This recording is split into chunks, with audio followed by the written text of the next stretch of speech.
Indigenous believe क्या करते थे? आपने कभी घंटी बजाए हुए देखा है? मैंने अपने पिताजी को देखा है, वजह शमान, वो पुजारी था। हम आज तक उसको घंटी बजाते हुए तो देखा नहीं। हम उसको युगंग बनाते हुए देखा है, सेक्रीफाइस करते हुए देखा, अगरबत्ती जलाते हुए कभी नहीं। आदमी लोग क्या खाता है? बीफ खाता है। कल हमको आके बोलेगा आप बीफ नहीं खाना, क्यों नहीं खाना? हमारा गाय ज़्यादा मिलता है इसलिए हम खाता है, मिथुन ज़्यादा मिलता है इसलिए खाता है। पुराना जमाना में गाय मिथुन नहीं होने से हम कुछ और खा रहा होगा, ठीक ही नहीं? ये हम लोग का फूड कल्चर है। तो ये पहनना, गालों पहनना, देखो अभी हमको बोलेगा नहीं ये नहीं पहनना, अलग पहन, क्यों नहीं? हमको कौन आके बोलेगा? This is part of my culture. Easy मामला है, पर्सनल। कल जब 18 साल का होगा मेरा बेटा, तो वो क्यों जाएगा डीसी को बताने के लिए कि मैं क्रिश्चियन बनने जा रहा हूँ, मैं ये हिंदू बनने जा रहा हूँ? इसमें स्टेट का क्या लेना देना है? और आपका ये जो विधायक भाई है, कोई तोड़ेगा उसके खिलाफ आवाज़ उठाएगा, यही मैं आपको बोल सकता हूँ।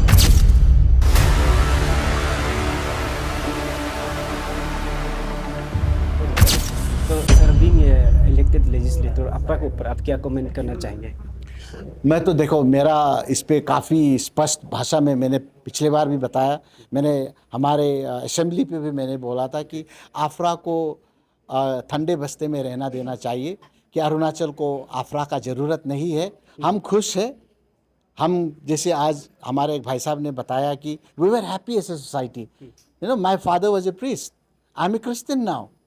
तो मुझे तो कोई इंड्यूस करके तो बनाया नहीं है, या अपना चॉइस है कि नहीं? हम इंडिजिनस भाई को उतना ही रिस्पेक्ट करता है जितना मैं किसी और को करता हूँ, और वो भी मुझे इतना ही रिस्पेक्ट करता है। मुझे पता नहीं कि कौन सा तत्व है कि जो आके आज अरुणाचल को डिवाइड करने पे तुला हुआ है। मुझे लगता है कि आफरा अरुणाचल पे नहीं आना चाहिए।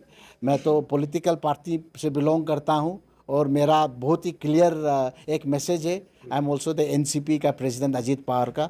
मेरे सरकार से ये दरख्वास्त रहेगा कि जो चीज़ स्टेट को बांट दे, जो चीज़ लोगों को बांट दे, उस चीज़ को हमें अरुणाचल पे लेके नहीं आना है। आज अरुणाचल इतना तीव्र गति से डेवलप हो रहा है, तो क्यों हो रहा है? बाकी आप पूर्वोत्तर पे देख लीजिए, हमारे साथ क्या है जो उनके साथ नहीं है?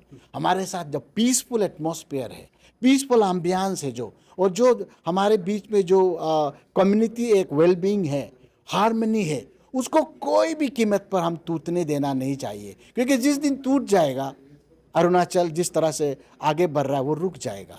और मुझे लगता है कि अभी हमें अरुणाचल के ग्रोथ पे ध्यान देना चाहिए, भाईचारे पे ध्यान देना चाहिए, एक दूसरों को रिस्पेक्ट करना चाहिए। इसीलिए मेरा ये मानना है कि हम आफरा को अगर नहीं लाए तो बहुत बढ़िया रहेगा, ये मेरा मानना है। तो सर, आपको ऐसे नहीं लगता है कि बीइंग इलेक्टेड लेजिस्लेटर रिलीजन के ऊपर न्यूट्रलिटी मेंटेन करना, ओपनली सोशल मीडिया में कमेंट करना, आपको क्या नहीं लगता है कि न्यूट्रलिटी मेंटेन करना बीइंग इलेक्टेड लीडर? आप मीडिया पर्सन हैं, आपको अच्छी तरह पता है कि भारत पे क्या हो रहा है, किस पार्टी पे किस तरह का चीज़ चल रहा है। You know it very well. I did not answer that, but I think that it does not mean that because you are a leader you should shy away. It is a burning topic in Arunachal. So a topic which might divide Arunachal, just because I'm a leader, I'm a politician, does it mean that I should not speak on that? If I'm not speaking on that, then I am not representing my people. I don't only represent my constituency, I represent people of Arunachal Pradesh, the aspiration of Arunachal Pradesh, the idea of Arunachal Pradesh as a united state, as a united tribe, as a united community. तो मुझे लगता है कि अगर आप मुझे पूरे खुला से पूछे, मैं बोलेगा कि खान पीन पे, खान पान पे, पहनने पे, विश्वास पे कोई किसी का डिसीजन क्यों थोपे? I am nobody to tell my friend that you can not be a bhakt of Shankar, you can not be a Vishnu bhakt, और यू कैन नॉट डू युगंग। और मैं नहीं कह सकता कि आप चर्च नहीं जा सकते। ये अपना अपना निजी मामला है। This is my personal choice. और मैं ये भी मानता हूँ, कल मेरा बच्चा जब 18 साल का हो जाएगा, see I am not imposing anything on him. He can be Donyi Polo, और he can be a real indigenous believe. Indigenous believe क्या करते थे? आपने कभी घंटी बजाए हुए देखा है? मैंने अपने पिताजी को देखा है, वजह शमान, वो पुजारी था। हम आज तक उसको घंटी बजाते हुए तो देखा नहीं। हम उसको युगंग बनाते हुए देखा है, सेक्रीफाइस करते हुए देखा, अगरबत्ती जलाते हुए कभी नहीं देखा।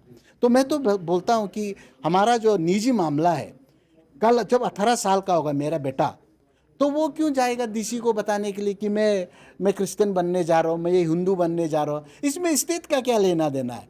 ये तो आपको, this has been given to you the freedom of religion. आप क्या बनना चाहता है, किस धर्म को अपनाना चाहता है, ये तो बिल्कुल, ये तो आपका पर्सनल चॉइस है ना। जैसा खाना हो गया, हम लोग का आदमी लोग क्या खाता है, बीफ खाता है। कल हमको आके बोलेगा आप बीफ नहीं खाना, क्यों नहीं खाना, हमारा गाय ज़्यादा मिलता है इसलिए हम खाता है, मिथुन ज़्यादा मिलता है इसलिए खाता है। पुराना जमाना में गाय मिथुन नहीं होने से हम कुछ और खा रहा होगा, ठीक है नहीं। ये हम लोग का फूड कल्चर है। तो ये पहनना, गालोग पहनना, देखो अभी हमको बोलेगा नहीं ये नहीं पहनना, अलग पहनना, क्यों नहीं, हमको कौन आके बोलेगा। This is part of my culture, this is my personal willingness. तो मुझे लगता है कि भारत सरकार को, अरुणाचल सरकार को रिलीजन पे, आप जैसे बोला है, जो पर्सनल फ्रीडम जो है उस पे बाधा नहीं डालना चाहिए। आप दोनी पोलो करना चाहता है, हम तो 100% सपोर्ट करेगा, आप कीजिए। आप युगंग बनाना चाहता है 100% आप कीजिए। आप मुस्लिम बनना चाहता है 100% बनिए।